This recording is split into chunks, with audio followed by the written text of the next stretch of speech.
یعنی motivational speaker آپ کو کہتا ہے کہ میں آپ کو سمجھانے کا، قائل کرنے کا، ایک نشست پہ بیٹھنے کا 5,000 روپیہ لوں گا،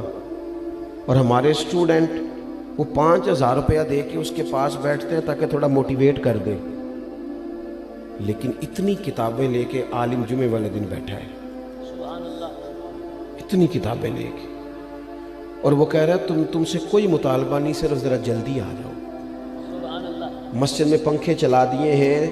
آسانی پیدا کر دی ہے، وضو کا انتظام کر دیا ہے، چونکہ میں آپ کو ذمہ داری سے کہتا ہوں کہ کچھ چیزوں کے لیے بندے کا دل اگر اس طرح کھل جائے نا جس طرح ہونا چاہیے۔ میرے اسا فرمایا کرتے تھے خیرات لینی ہو تو صرف پیالہ تو سیدھا کر لے بندہ، اگر پیالہ ہی سیدھا نہیں ہے، ہمارا وہ مزاج نہیں، معذرت کے ساتھ مذہب کے معاملات میں بات سننے کا، پڑھنے کا، غور کرنے کا، اگر وہ مزاج ہو ایک منٹ کے لیے کہیں اور نہ جانا پڑے،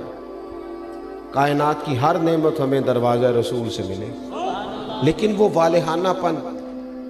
جب میں پڑھتا تھا، اب تو مجھے نہیں پتا، کافی دنوں سے میں نے معلومات نہیں کی، جب میں نے میٹرک کیا تھا تو رزلٹ 31 مارچ کو آتا تھا، تو جو بھی کسی دا آیا 31 مارچ میں، ہاں نہ نہیں کرتے تسی، 31 مارچ کو میٹرک کا رزلٹ آتا تھا، تو جنہوں نے پیپر دیے ہوتے تھے وہ 1 مارچ سے نماز بھی شروع کر لیتے تھے، اور ان کے ابا جی بھی شروع کر لیتے تھے، کیونکہ پیپر دیے ہوتے تھے نا۔ تو والد کو جس دن پتہ چلتا تھا نا کہ تیرا بیٹا میٹرک کر گیا ہے، تو جس رشتہ دار کو اس نے کبھی فون نہیں نہ کرنا ہوتا تھا، وہ خوش اتنا ہوتا تھا، ابا اتنا خوش ہوتا تھا کہ وہ فون کر کے کہتا پاجی مبارک ہوئے تہاڈا بھتیجا 10 پاس کر گیا ہے۔ یہ خوشی تھی، خوشی سنبھالی، بعض اوقات جب صحیح معنوں میں خوشی ہو تو پھر وہ سنبھالی، صدقے جاواں واری جاواں یہ اماں ہی کہتی ہے، اور سجدہ بھی اسی کو ہی ہے، لیکن کبھی پتر کا قد باپ کے برابر ہو جائے تو بات ابے سے بھی سنبھالی کوئی نہیں جاتی۔ وہ کہتا ہے اب مجھے خیر ہے میرا بیٹا، وہ الگ بات ہے، بیٹا شادی کے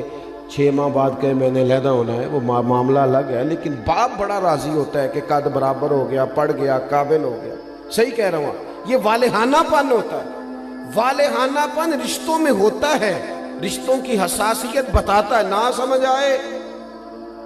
تو پھر حضرت انس بن مالک رضی اللہ تعالیٰ عنہ فرماتے ہیں مجھے وہ دن نہیں بھولتا جس دن اللہ کے رسول مکے سے ہجرت کر کے مدینہ طیبہ آئے تھے۔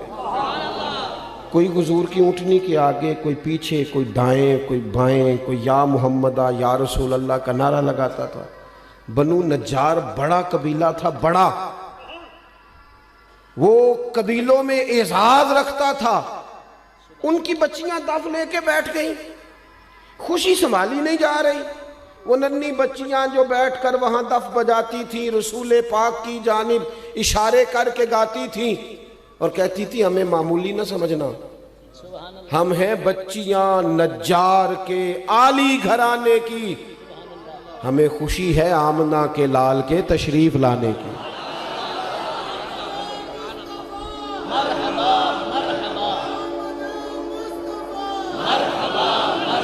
تھوڑا سا نا اس میں والہانہ پن پیدا کریں، بس والہانہ پن، کسی ایک چیز کو بھی میلاد میں رسم نہ بنائیں۔ ساڑی مسیح تے محفل نہ ہوئی تے بندے کی آکھن گے، یہ بات چھوڑ دیں، بندے نے آکھن لی محفل کرانی، یہ تو رب رسول کی رضا والا کام ہے،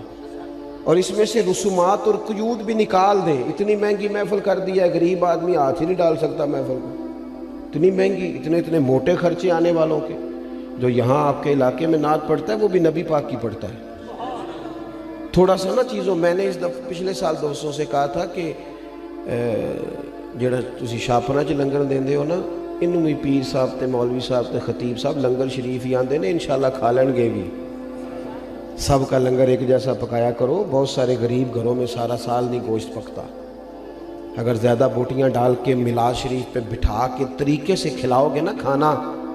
تو ہو سکتا ہے ماڑے بندے کے بچے اپنے باپ سے پوچھیں کہ ابا جی سان تے کدی انج نہیں لبا، یہ اج کی ہے، اس بھی رو کے آکھنا پتر رج کے کھاؤ، اج نہیں کوئی تانوں ڈکدا، اج میرے نبی پاک دا میلاد شریف۔ لیکن اس میں جذبات لے کے آئیں، احساسات لے کے آئیں، اس کا بھی وہ والا ماحول نہ بنائیں جن نے 2 لاکھ دیتا ہو مہمان خصوصی، سٹیج دی زینت بس کریں۔ حضور کی محفل میلاد کا مہمان خصوصی وہ ہے جو آ کے فجر کی اذان دیتا ہے، جو مسجد میں جھاڑو دیتا ہے، جو رسول اللہ کے دین کی نوکری کرتا ہے، نہ سمجھ آئے تو بخاری شریف سے اس خاتون کا واقعہ نکال کے دیکھو جو میرے نبی پاک کی مسجد میں جھاڑو دیتی تھی۔ صحابہ نے حضور کو تکلیف دینا پسند نہ کیا اور جنازہ پڑھ کے دفن کر دیا تو حضور قبر پہ آ کے کھڑے ہو گئے، اور ساری دنیا گنبد خضرا پہ، اور حضور کسی کی قبر پہ آ جائے۔ نبی کریم آ گئے قبر پہ کیونکہ یہ مسجد میں جھاڑو دیتی ہے، حضور قبر پہ کھڑے ہو گئے۔ ویسے تو دوسرا جنازہ جائز نہیں، لیکن وارثوں نے نہ پڑھا ہو تو پھر جائز ہوتا ہے، اور حضور تو خود وارث ہے نا ساری امت کے۔ تو نبی پاک نے قبر پہ کھڑے ہو کے فرمایا بناؤ صفے، میں دوبارہ جنازہ پڑھاؤں گا۔ تھوڑا سا نا حقیقتوں کا سفر کریں۔ بڑی ہو گئی رسمی باتیں، بڑا کچھ ہو گیا، اب تھوڑا سا نا ہمیں اپنے مزاج میں دیکھو۔ حضور نے کہا تھا کسی صحابی سے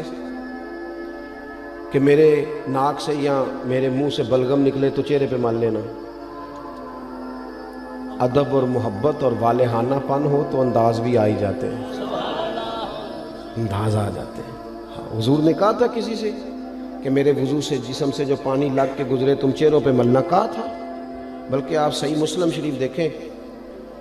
حضرت ابو ایوب انصاری رضی اللہ تعالیٰ عنہ فرماتے ہیں نبی کریم علیہ السلام میرے گھر کو حضور نے رونق بخشی، میرے غریب خانے پہ آئے تو میرے گھر کی 2 منزلیں تھیں، نیچے میں رہتا تھا، اوپر کئی دفعہ بچے ہوتے تھے یا خالی ہوتا تھا۔ جب محبوب تشریف لے آئے تو میں نے عرض کی حضور جو آپ پسند کریں، تو فرمایا میں نیچے رہتا ہوں، لوگوں نے آنے جانا ہے، لوگوں کو آسانی ہوگی۔ حضرت ابو ایوب انصاری کہتے ہیں بچے لے کے چھت پہ چلا گیا، لیٹ گیا۔ رات کو میں اٹھا، اچانک آنکھ کھلی، چھت پہ چل رہا تھا تو میرے دل میں خیال آیا کہ ابو ایوب کہیں ایسا نہ ہو کہ جہاں تیرے پیر ہیں وہاں نیچے حضور آرام فرما ہو۔ خیال آیا، یعنی اگر حضور اس کو بطور ادب ان کے سامنے بیان کرتے تو محبوب فرماتے ادب یہ ہے کہ میں اوپر رہتا ہوں تو نیچے رہے، لیکن نبی پاک صلی اللہ تعالیٰ علیہ وآلہ وسلم نے ایک اور انداز، صحابہ نے ایک اور انداز ہمیں حضور کی غلامی کا سکھایا کہ یہ حضور نے کہا نہیں۔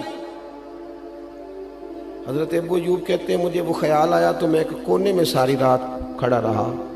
اور وہاں میں نے ساری رات بیٹھ کے گزار دی۔ صبح آ کے عرض کی یا رسول اللہ میرے بس کی بات نہیں ہے چھت پہ رہنا، جہاں نیچے آپ تشریف فرما ہو۔ محبوب نے یوں نظر اٹھا کے چہرہ دیکھا اور ان کی قلبی کیفیت اور ان کے باڈی لینگویج اور ان کا انداز کا اخلاص، فرمایا ٹھیک ہے تو بچے لے کے نیچے آ جا اور میں اوپر چلا جاتا ہوں۔ یہ صحابہ نے نا ہمیں حضور کے ساتھ والہانہ پن، ایک تو محبت کا والہانہ پن، ادب کا والہانہ پن، اور تیسری بات، اور اسی کے قریب جا کے میں نے بات سمیٹ دینی ہے، وہ نبی پاک کا حکم ماننے میں والہانہ پن رکھتے تھے۔ آج کل کسی دوست سے کہیں نا نماز پڑھو، وہ کہنا ہے تسی دعا کرو میرے لیے، میں نماز پڑھا کراں، تو میں کہنا بینک تنخواہ آ جائے کدی نہیں کسی دعا کرائی کہ دعا کر دیو میرا تنخواہ لین جان نو دل نہیں کرتا پیا، کرائی کبھی یہ ہنسنے کی باتیں نہیں ہے، اللہ معاف کرے۔ مسجد میں کیوں ہنسنا ہے جی ہم نے؟ او بھائی کبھی دعا کرائی ہے کہ فلانے بندے سے پیسے لینے ہیں، وہ کہہ رہا ہے کہ پیسے لے جا کہ میرا جانے کو دل نہیں کر، کرائی ہے دعا کبھی؟ بولو نا، دل کرتا جانے کو، مسجد آنے کو کیوں نہیں کرتا؟ عجیب بات ہے نا کہ میری جی سویرے آنکھ نہیں کھلتی، میں دیکھتا ہوں نا جس کی صبح 4 بجے باہر کی فلائٹ ہو اس کی آنکھ کھلتی ہے کہ نہیں کھلتی۔ کس طرح کا مذاق ہم کرتے ہیں اپنے آپ کے ساتھ، اور ہر آدمی کا حکم مقدم ہے میرے تیرے لیے، اور جو نبی پاک نے حکم دیا ہے میں کسی غیر سے جا کے کہوں کہ چہرے پہ داڑھی رکھ، نبی پاک کی سنت ہے نا، تو حضور کے غلام سے کہنا ہے نا،